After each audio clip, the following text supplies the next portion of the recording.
તો જો આજે આપણે અહીંયા દાળ ખાખરા બનાવવાના છે. એના માટે મેં અહીંયા ચણાની દાળ લઈ લીધી છે. પછી અહીંયા આપણે મગની દાળ લઈ લીધી છે મેં,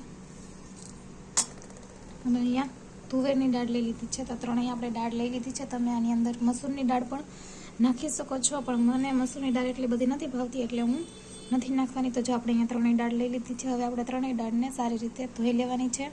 તો અહીંયા આપણે એક ટોપડીમાં ત્રણેય દાળને મિક્સ કરી દઈશું. તો જો આપણે અહીંયા દાળને સારી રીતે ધોઈ લીધી છે. હવે આપણે બફાવા માટે રાખી દઈએ.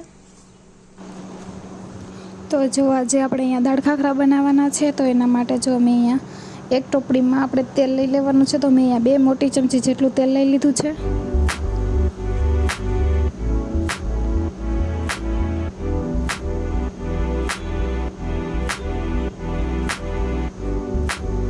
તો હવે આપણું તેલ ગરમ થઈ ગયું છે કે નહીં એ ચેક કરવામાં આપણે થોડી એવી રાઈ નાખી દઈએ.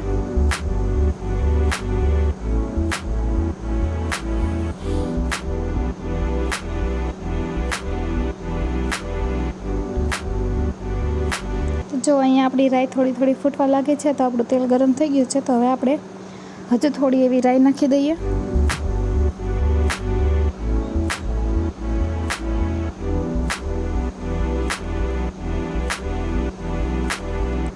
તો હવે અહીંયા આપણી રાઈ સરસ રીતના ફૂટી ગઈ છે. તો હવે આપણે થોડું એવું જીરું નાખી દઈએ,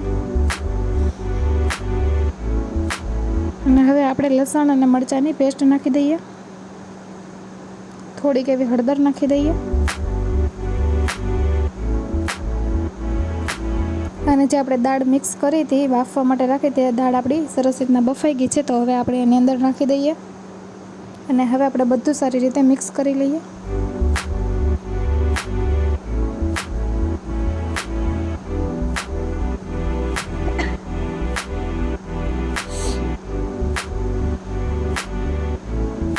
થોડુંક એવું આપણે મીઠું નાખી દઈએ. અડધી ચમચી જેટલું આપણે ધાણા જીરું પાવડર નાખી દઈએ. અડધી ચમચી જેટલી ચટણી નાખી દઈએ, અને થોડોક એવો આપણે ગરમ મસાલો પણ નાખી દઈએ. અને હવે આપણે બધું સારી રીતે મિક્સ કરી લઈએ.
ખજૂર અને આંબલીની જે પેસ્ટ આવે છે થોડી એવી નાખી દઈએ ખટાશ માટે.